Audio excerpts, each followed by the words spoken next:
bonheur, il est où? Il est où? Eh oui, il est où le bonheur?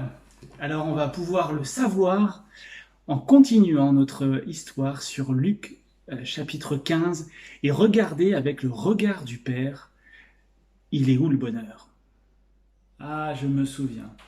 C'était un soir alors que la brise soufflait.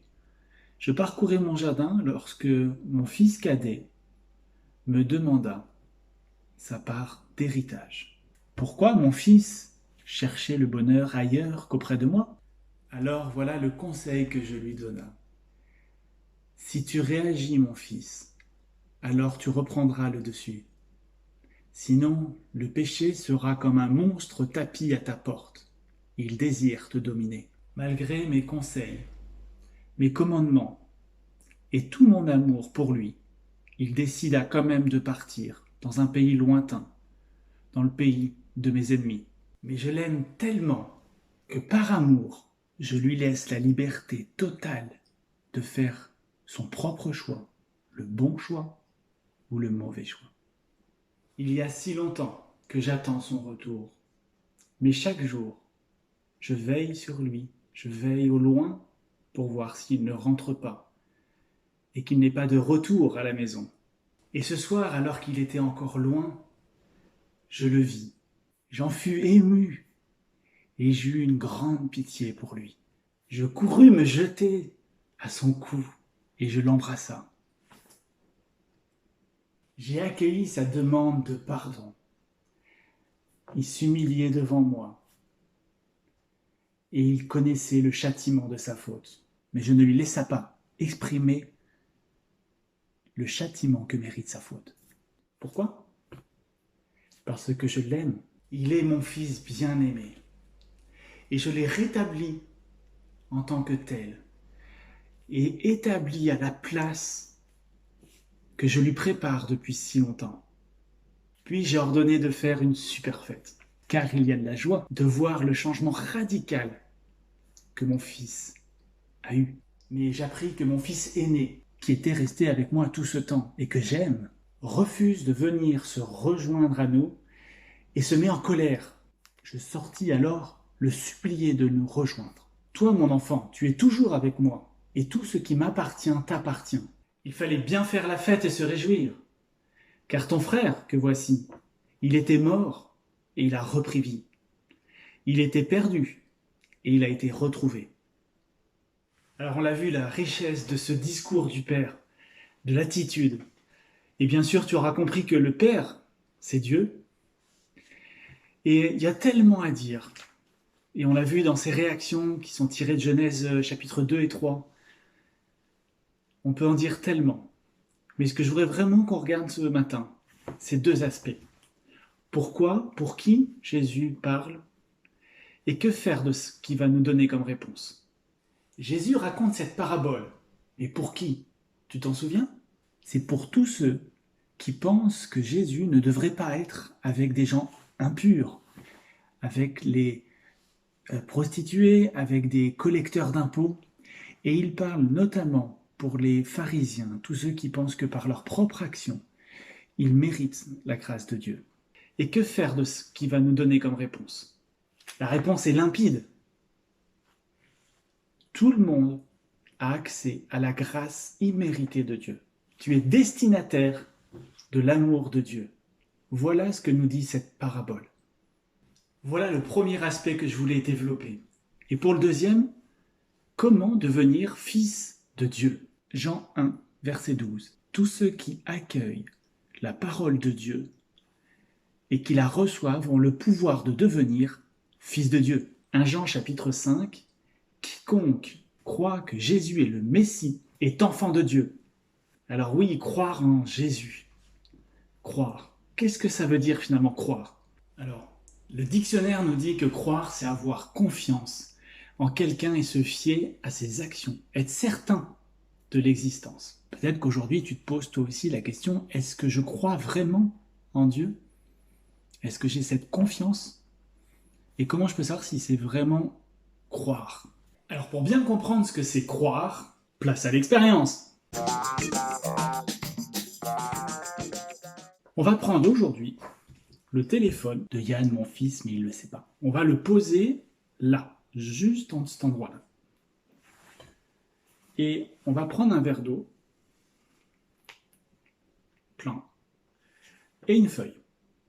Croire, c'est de se dire que cette feuille, posée comme ça simplement, si je retourne le verre d'eau, le téléphone de Yann ne sera pas inondé et détruit. Alors, est-ce que tu le crois? Pour ceux qui ne le croient pas, regardons.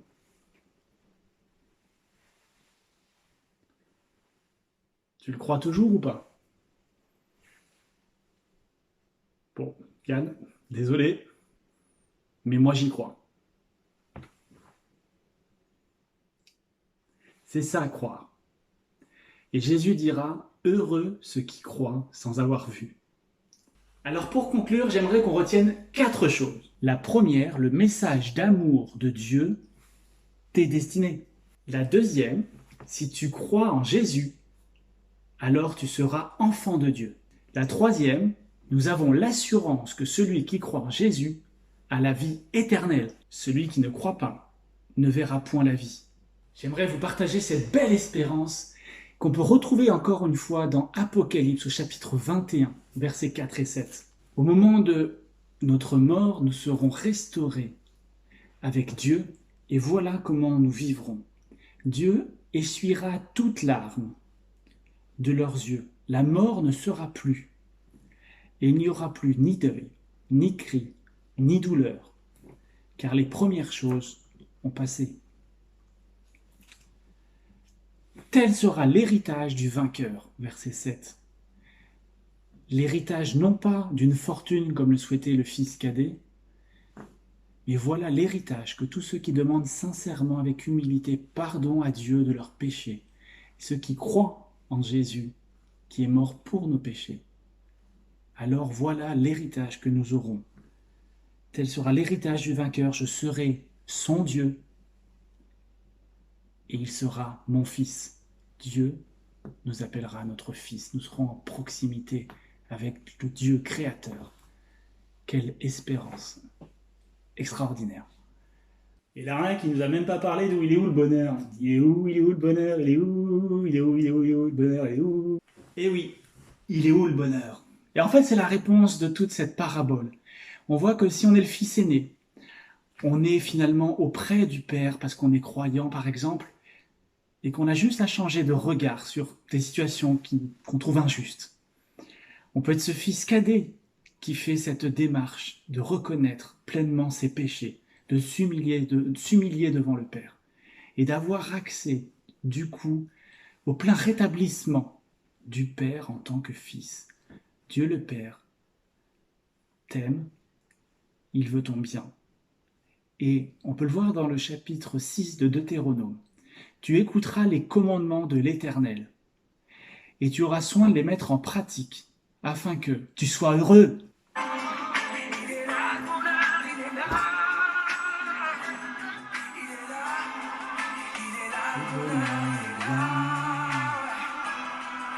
Et oui, le bonheur est là. Aimer Dieu, croire en Jésus, aimer notre Père, parce qu'il est notre Créateur. Il nous doit rien, on lui doit tout notre amour pour lui.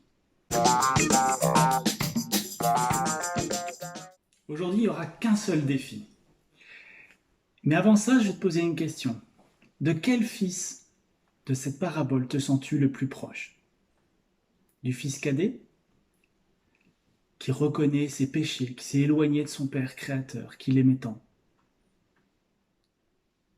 Ou du fils aîné, qui pense mériter la grâce de Dieu, mais qui doit changer de regard? En fait, peu importe, parce que Jésus ne nous donne pas la réponse et la réaction du fils cadet ou du fils aîné face à l'amour et aux réponses de leur Père. Pourquoi? Parce que Jésus souhaite que ça soit ton choix. Alors le défi du jour, c'est de regarder la vidéo qui va suivre, non pas en pensant au fils cadet par exemple, mais en pensant à ta propre vie. Pense à ta propre vie. Peut-être que tu diras depuis si longtemps, je suis sur ce chemin où je crois que mes actions méritent l'amour de Dieu. Ou peut-être depuis si longtemps, tu es sur ce chemin de ce péché, de ces péchés, de cette vie de péché. Je ne sais pas pour toi, mais en tout cas, je t'en prie, je t'invite vraiment à écouter cette vidéo, comme si c'était l'appel de Dieu pour toi, un appel rien que pour toi. N'hésite pas à prier après, je prie que le Saint-Esprit te bénisse, et bénisse ce moment où tu peux répondre en ton cœur, librement, à l'appel de Dieu pour toi. Il t'aime, et toi, quel est ton choix ?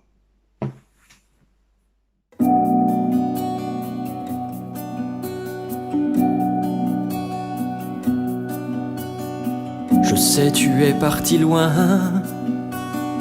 croyant pouvoir tout gagner, sans penser au lendemain, avide de t'amuser.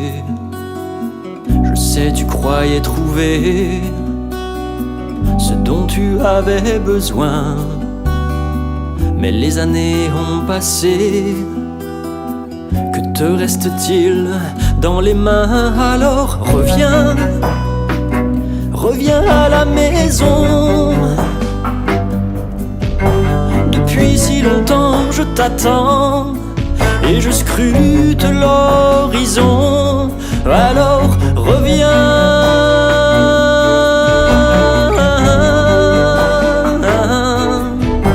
Depuis si longtemps l'amour s'est nourri de pardon.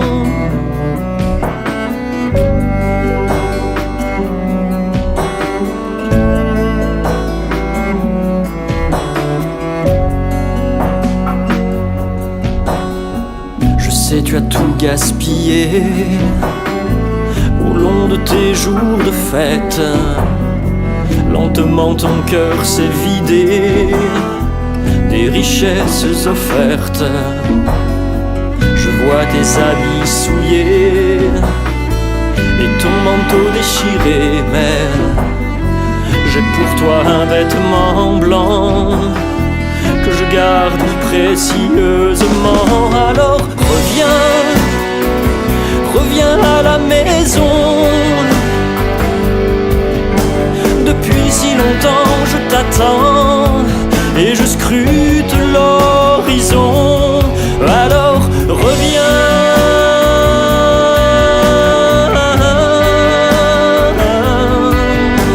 Depuis si longtemps l'amour s'est nourri de pardon.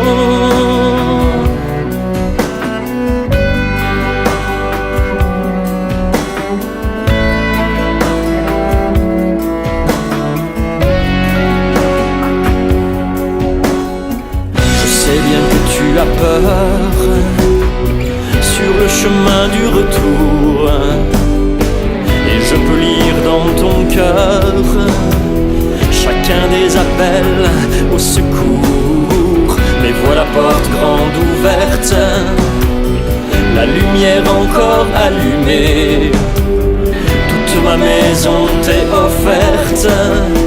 Je veux te savoir en sécurité, alors reviens, reviens à la maison.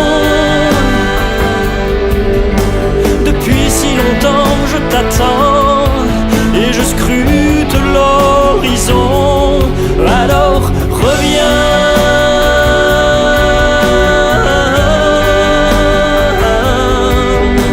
Depuis si longtemps l'amour s'est nourri de pardon.